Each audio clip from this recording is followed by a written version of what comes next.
In this video, we will discuss question number 31 to 40. 31 question, a small block slides down on a smooth inclined plane starting from rest at t is equal to 0. Let Sn be the distance travelled by the block in the interval t is equal to n minus 1 to t is equal to n. Then the ratio of Sn divided by Sn plus 1 is.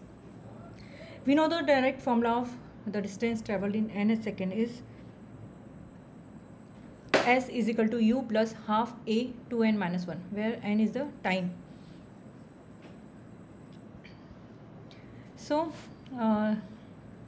the distance travelled in nth second is u plus half a.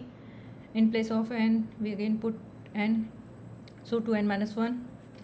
The ball is starting from rest, so u is equal to 0, a by 2. So in place of u, we put u is equal to 0, so a by 2 to n minus 1. And again the distance travelled in n plus 1 second is u plus a by 2. In place of n, we put n plus 1, so 2n plus 2 minus 1.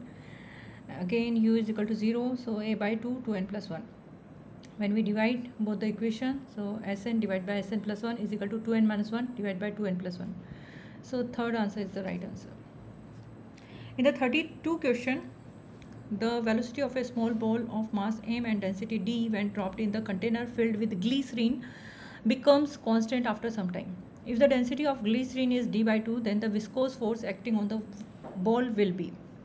So this is the container in which glycerine is filled, and a ball of mass m and density d is dropping, and the density of glycerine is d by 2.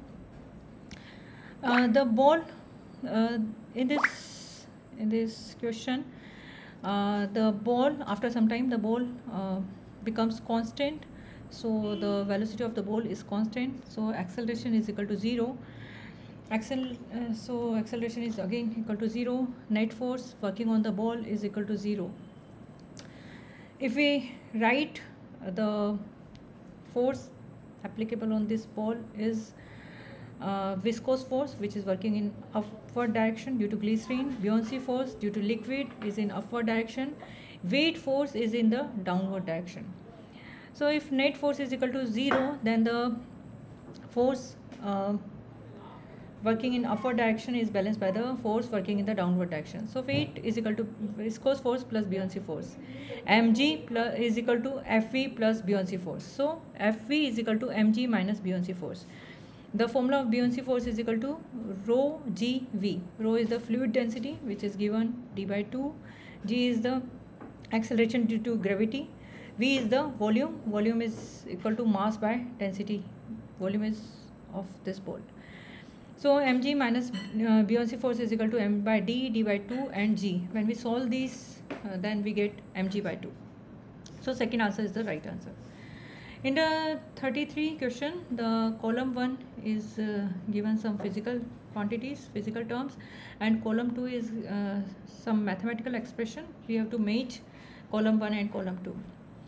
So drift velocity, we know the direct formula of drift velocity, Vd is equal to small e capital E divided by m into tau. Tau is the relaxation time.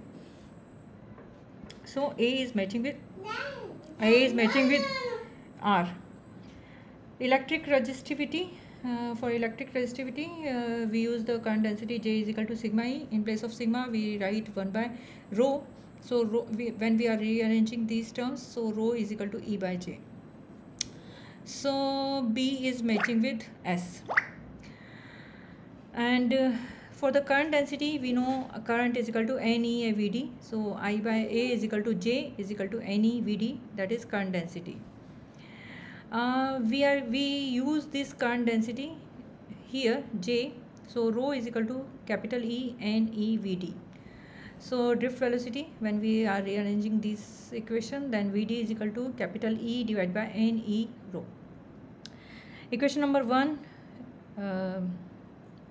is for drift velocity, and in this equation the LHS is again the drift velocity. So we equate the RHS part. So small e capital E tau by m is equal to capital E divided by NE rho.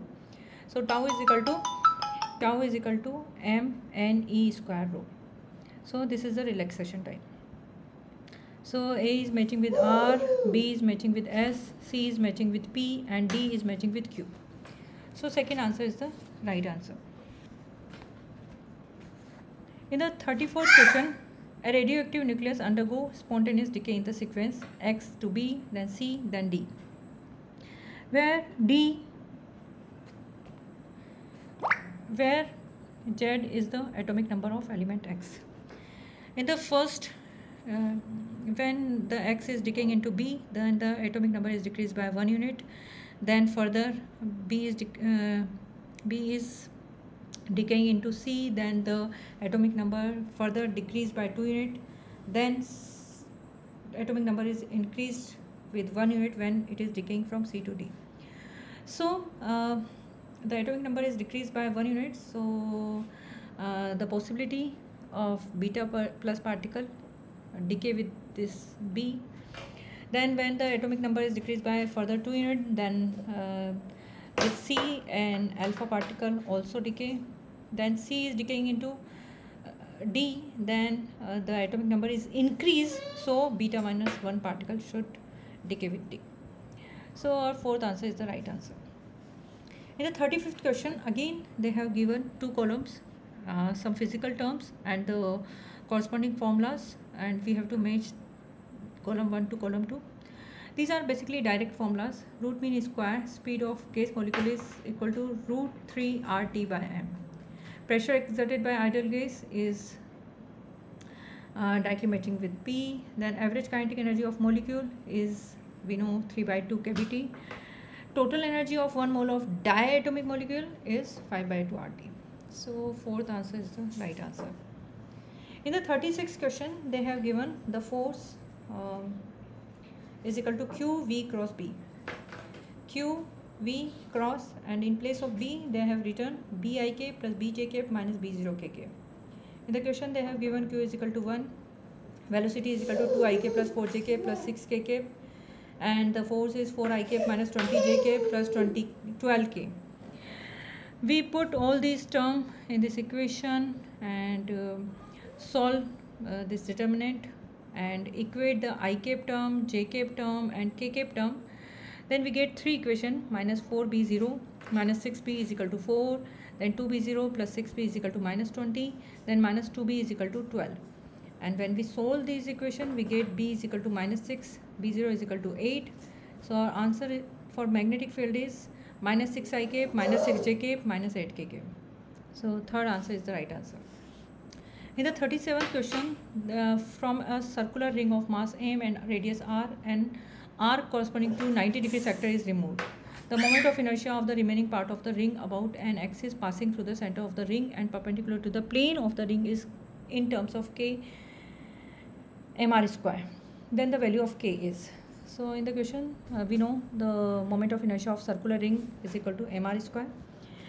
In this circular ring, 90-degree sector is removed, so the moment of inertia of remaining part is mr square minus 1 by 4 mr square, which is equal to 3 by 4 mr square. So k mr square.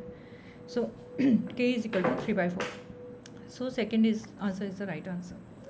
In the 38th question, 3 resistors R1, R2, R3 are connected as shown in the diagram, and they want us to calculate I3 by I1.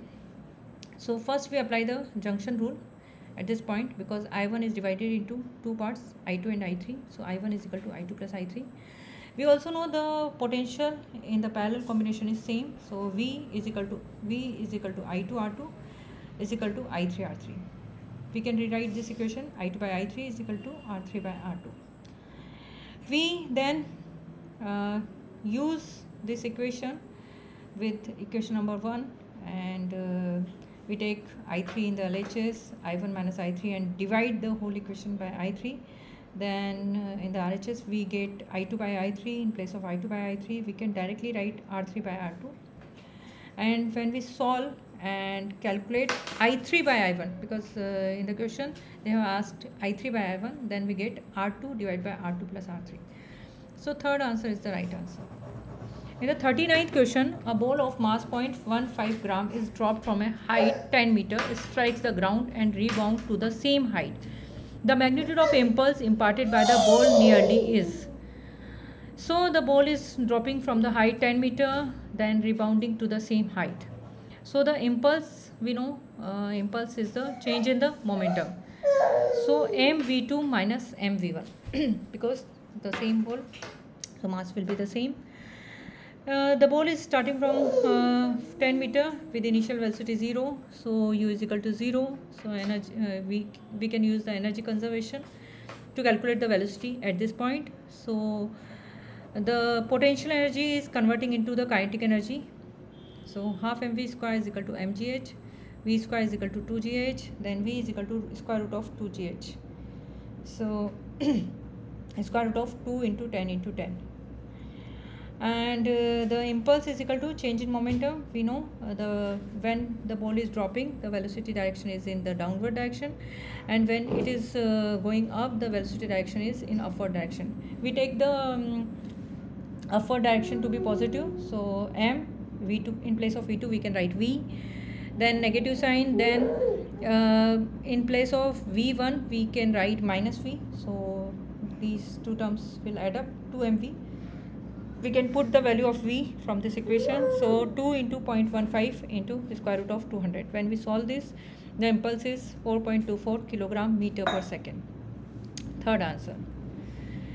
In the 40th question, a step down transformer connected to an AC supply of 220 volt is made to operate 11 volt and 44 watt lamp. Ignoring power loss in the transformer, what is the current in the primary circuit?